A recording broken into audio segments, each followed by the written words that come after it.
Olá, bom dia. Pois é, eu estou fazendo um vídeo. Para que eu estou fazendo um vídeo? Nenhuma razão específica, só quero expressar minhas ideias. Já tentei escrevendo, já tentando... não funcionou, e então resolvi fazer um vídeo. E, pois é. No caso, na verdade eu comecei fazendo um vídeo sobre um tema que não vai ser o tema de hoje. E o vídeo estava um pouquinho comprido assim, eu não conseguia terminar o vídeo porque parecia que tinha uns conceitos que não estavam claros, não estavam bem explicados. E aí eu ficava tentando explicar esses conceitos e o vídeo ficava muito longo, comprido. Então eu resolvi fazer outro vídeo para explicar esses conceitos. E durante esse vídeo, de novo, parecia que esse vídeo não era interminável, eu precisava explicar uns conceitos ainda mais básicos. Por isso eu resolvi fazer esse vídeo de hoje. E esse vídeo de hoje vai ser, na verdade, uma discussão sobre a palavra ter. Pois é. Por que eu acho importante a gente falar sobre a palavra ter? Basicamente porque a palavra ter é uma palavra muito básica, é uma palavra que todo mundo entende, na verdade, e todo mundo usa muito, é uma palavra que... é uma das primeiras palavras que a gente aprende, né, quando a gente aprende um idioma. Porém, eu acho que a palavra ter, às vezes, não está claro o seu sentido, ou talvez possa existir várias interpretações, e já que a gente usa tanto essa palavra, é importante que a gente entenda bem o que a gente está dizendo. Então, como eu acho que a palavra ter é uma palavra tão fácil de entender, mas tão difícil de explicar, eu proponho que antes de você continuar a assistir o vídeo, você pare um pouquinho e pense sobre o que você entende sobre a palavra ter. A palavra ter mesmo, eu tenho algo, eu tenho uma camisa, eu tenho um papel. O que significa ter para você? Tente colocar palavras, tente definir de alguma forma a palavra ter, e depois eu vou dizer o que eu entendo pela palavra ter. Na verdade, o vídeo vai ser estruturado assim. Primeiro eu vou explicar qual é a minha compreensão, a compreensão que eu tinha da palavra ter e como ela foi evoluindo à medida que eu ia me perguntando, refletindo sobre a palavra ter. Depois eu vou dar a definição do dicionário e discutir um pouquinho sobre as diferenças. E finalmente eu vou fazer uma discussão um pouco mais geral para poder analisar o uso da palavra ter realmente que a gente dá. E qual é a relevância do vídeo também, né? Porque para que eu estou fazendo um vídeo sobre a palavra ter?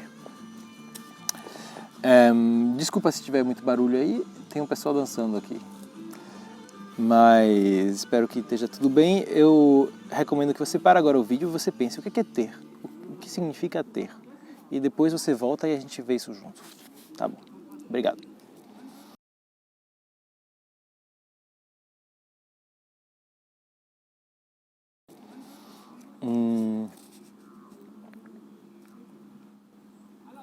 Pois é, então, como eu disse, para mim era importante definir o que era a palavra ter. Então eu comecei a pensar, bom, o que é ter?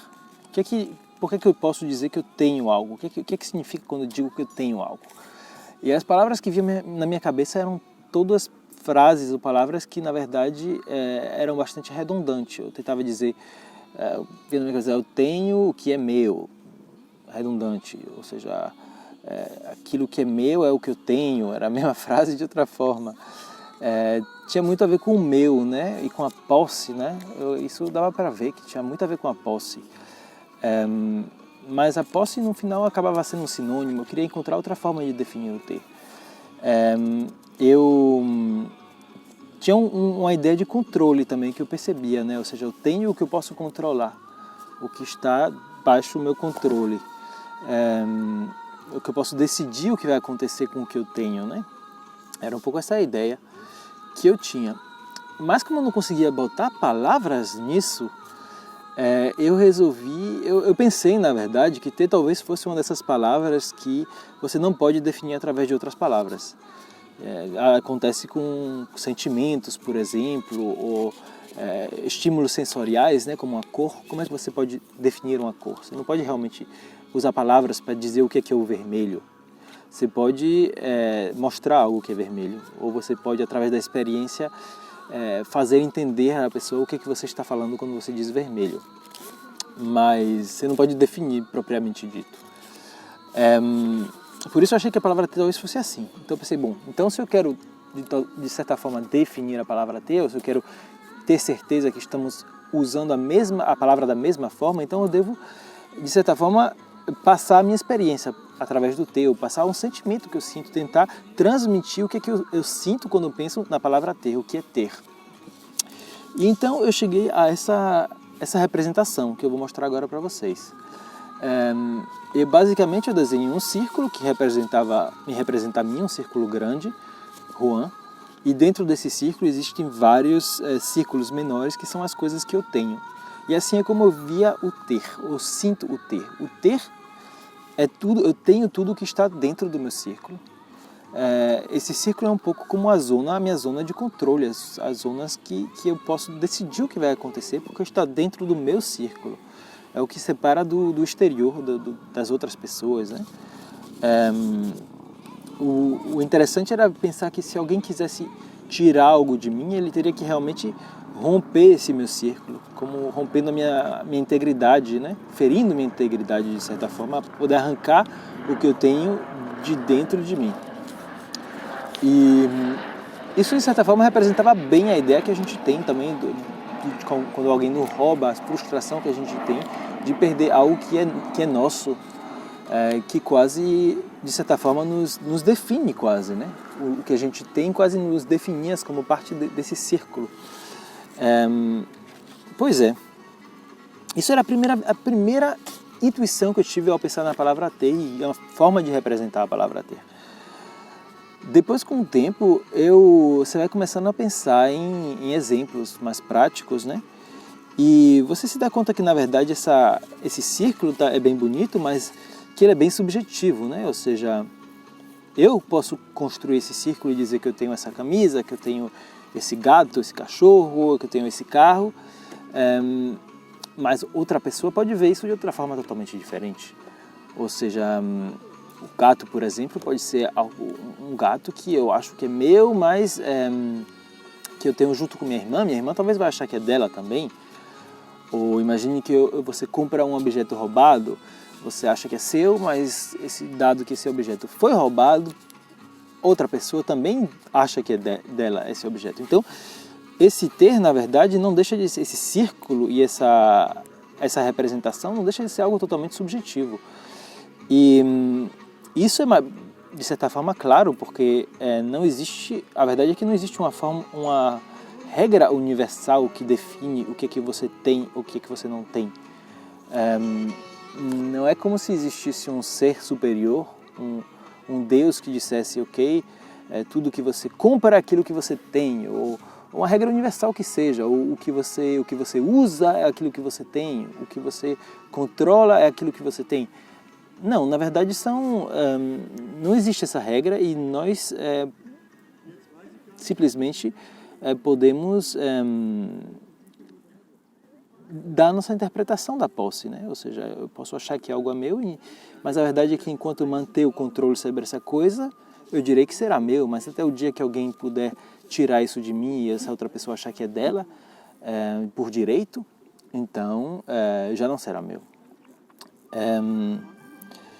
Pois é, então eu estava meio descontente com essa minha representação do ter, porque essa era uma representação, a primeira representação que eu tinha de um círculo, que era uma representação muito, muito binária, que não mostrava um pouco essa subjetividade, né? Ou seja, ter, ou estava dentro do meu círculo ou estava fora do meu círculo. E, como eu disse, não representava essa subjetividade. Então eu resolvi desenhar isso de outra forma, dar um pouco mais de flexibilidade a essa representação. E eu desenhei isso assim. As bolas maiores são as pessoas, né? Por exemplo, o Juan está aqui no centro e outras pessoas estarão ao redor. E cada pessoa terá um campo de influência, que serão a influência que você exerce sobre os objetos. E os objetos estarão dentro desse campo de influência em algum lugar. Alguns objetos estarão mais perto do meu campo de influência, ou seja, eu terei mais esses objetos, de certa forma, porque eles estarão mais baixo do meu controle. Outros objetos estarão menos no meu campo de influência, estarão mais no campo de influência das outras pessoas, ou estarão em meio termo, e existirá uma certa disputa para saber de quem é. mas o bom desse modelo é que ele permite certa flexibilidade também. Algo que era meu pode deixar de ser meu com o tempo. É mais fácil você imaginar esses objetos se moverem dentro desses campos de influências. Pois é, então essa era a nova representação que eu encontrei, que eu estava razoavelmente satisfeito com essa representação. Então vamos passar agora para a definição do dicionário.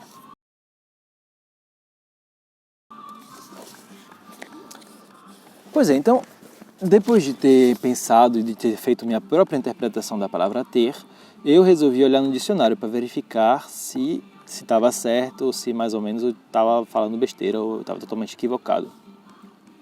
E eu fui buscar um dicionário online. Eu busquei, na verdade, várias definições, mas eu fiquei com esse primeiro, na verdade, que eu vi, que era o Priberam, que tinha a primeira definição. A definição número 1 era a seguinte: ter é estar em posse ou poder de. Todas as definições, mais ou menos, eram bem parecidas, apesar de que eu escolhi essa, mas a ideia era sempre muito parecida. Então eu repito: ter é estar em posse ou poder de. Eu achei essa definição bastante interessante e eu vou explicar por quê. Basicamente, para mim, é que existem dois conceitos que são muito interessantes nessa definição, que são o conceito de Estado e de poder. O conceito de Estado se expressa através do próprio verbo estar. A música está ficando mais alta. Através do próprio verbo estar, ou seja, ter é estar em poder de. Ou seja, ter é um estado, não é algo... existe uma variável temporal, então, né? Ou seja, eu posso estar em poder hoje de algo e não estar em poder de algo amanhã. Essa variável temporal eu acho interessante porque condiz um pouco com a minha representação que eu tinha, né? De que as coisas poderiam mudar com o tempo. Depois, o segundo conceito que eu acho interessante é o conceito de poder. Ter é estar em posse ou poder de. Existe aqui a palavra poder. A palavra poder é super interessante por causa de 3 razões, na verdade. Primeiro, o poder é algo ativo, é algo que a gente exerce. Então, a gente vê que o ter está atrelado a uma ação, né? a exercer esse poder. Isso não estava representado no meu primeiro modelo. O primeiro modelo do círculo, por exemplo, era um modelo muito estático, em que não parecia que existia uma necessidade de eu exercer alguma influência. As coisas estavam dentro do meu círculo e parece que ficariam dentro desse círculo para sempre. Não existia essa necessidade de eu exercer esse poder.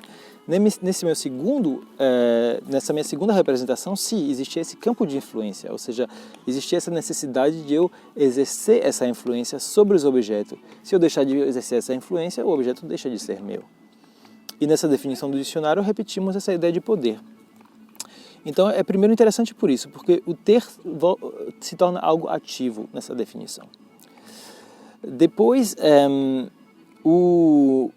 o poder também é o poder, é algo que se expressa de forma gradual. Eu vejo isso dessa forma.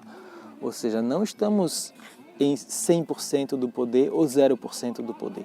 O poder é algo que você vai expressar gradualmente. Você vai exercer mais ou menos poder.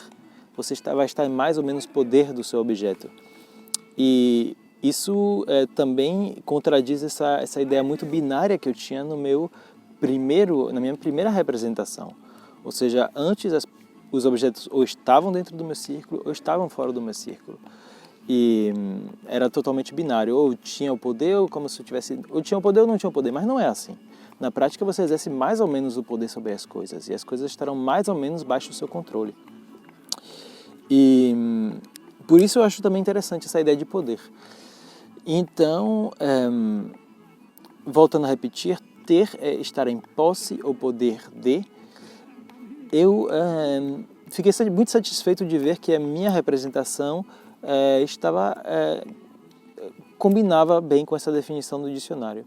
Existia essa ideia de temporalidade, existia essa ideia de poder como algo, de ter como algo ativo, e existe essa ideia de um poder gradual, algo que temos mais ou menos. Pois é, então ficamos aqui com a definição de dicionário e agora vamos passar à discussão. E aí, pessoal? Então, minha conclusão ficou meio ruim, então eu resolvi gravar de novo. E resolvi gravar aqui na Sächsische Schweiz. Em português seria Suíça Saxônia, que não está na Suíça, está na Alemanha. Não sei por que chama assim também não. Mas o fato é que eu vou resolver usar essa inspiração aqui para terminar e fazer a conclusão. Pois é, então o que eu queria discutir é que eu definir o ter de uma forma muito intuitiva no começo, definindo esse círculo da forma como eu entendia o ter. E depois me perguntando, me questionando, eu vi que esse círculo não deixava de ser uma ilusão. E redefini isso de uma forma bastante diferente, como ter como algo ativo e gradual, temporal, que acabamos de discutir, e isso condizia com a definição do dicionário. Então a minha pergunta era, por que eu defini isso dessa maneira? Por que eu defini a minha intuição, que parece ser tão representativa do como eu entendo a palavra ter, porque ela é tão diferente de como eu defini, como está definida a palavra? Então eu cheguei a essa conclusão. E a minha conclusão é que, na verdade, esse ser superior que eu disse que não existia, que seria capaz de definir os círculos e te dar a posse, na verdade ele sim existe. E ele existe através do Estado. Ou seja, o Estado sim possui todas as coisas, o Estado sim detém o poder, tem todas as coisas e é capaz também de definir para cada pessoa o seu círculo e definir, garantir a posse. Ou seja, para nós basta com que sigamos as regras do Estado, algumas regras, para que o ter volta a ser algo passivo, em que não precisamos fazer nada. Temos porque o Estado nos garante a posse. Então o ter facilmente volta a ser sagrado e algo universal que não questionamos, algo que está lá para sempre. E isso aí, mas é importante lembrar que ainda que pareça ser assim, continua não sendo assim, porque o Estado sempre pode mudar de opinião. Ou seja, basta com que uma nova lei seja aprovada para que o que antes era nosso deixe de ser nosso. E isso é importante lembrar e entender. Por isso eu acho que existem duas formas realmente de usar a palavra ter. Podemos usar a forma ter dentro desse contexto social, essa forma mais intuitiva em que eu posso dizer que eu tenho isso porque o Estado me garante, isso porque está escrito na lei que eu tenho, ou podemos usar o ter na sua forma como se realmente se manifesta no sentido do poder, dependendo da situação que estaremos falando. E eu acho importante definir do que estamos falando. Eu acho que temos que ter cuidado, sobretudo quando usamos a palavra ter, para poder terminar um argumento. Por exemplo, eu faço o que eu quero porque é meu, ou tenho o direito de, eu tenho, é meu. Eu acho que é perigoso porque a gente está usando um argumento muito forte para poder querer provar um ponto que só é válido dentro de uma determinada circunstância, dentro da circunstância que o Estado avala a sua posse. Além disso, não existe ninguém que avale essa posse, não existe ninguém, essa posse não continua sem ser no sagrado, ou seja, esse argumento só vai ser válido se aceitamos as regras do Estado. Eu acho muito mais válido querer explicar por que algo é meu, por que deveríamos ter essa posse e explicar as razões, as motivações que te levam a pensar isso. Eu acho que isso é muito mais válido. Por isso, de certa forma, para concluir a última conclusão agora, eu acho que esse vídeo, para mim, ele tem duas funções e ele é importante por essas duas razões. Porque, primeiro, entender a verdadeira natureza do ter, para mim, ele te permite você perceber que o ter não é algo sagrado, não é algo universal e te permite você próprio questionar mais a interpretação que você faz da sua posse. Você está mais aberto também a ouvir as outras opiniões, outras alternativas, porque você sabe que não é uma verdade, o ter não é uma verdade, é algo subjetivo. Então eu acho que criar essa abertura e criar uma certa tolerância, entender a verdadeira natureza do ter. E a segunda forma também é evitar uma certa frustração, porque quando achamos que temos algo, porque isso é sagrado, é nosso para sempre, e alguém nos tira isso, pode ser muito frustrante, como eu falei no começo. E eu acho que perceber que na verdade não era sagrado, que depende da nossa capacidade de manter o que temos, nos permite também aceitar melhor a perda e sabendo que o ter um dia temos, outro dia não temos, um dia se ganha, outro dia se perde, nunca teremos todo das formas que achamos que deveríamos ter, ou seja, o que a nossa visão de como deveria ser no seu círculo nunca vai ser efetiva, nunca vai ser exatamente igual, sempre vão haver diferenças, sempre não vamos deixar de ter algo que queremos ter ou que pensamos que deveríamos ter. Pois é, então agora terminei. Vou dar uma voltinha de novo para mostrar esse linda paisagem sem minha cara. Pronto, agora sim. Espero que vocês tenham gostado e espero fazer mais vídeos. Tchau.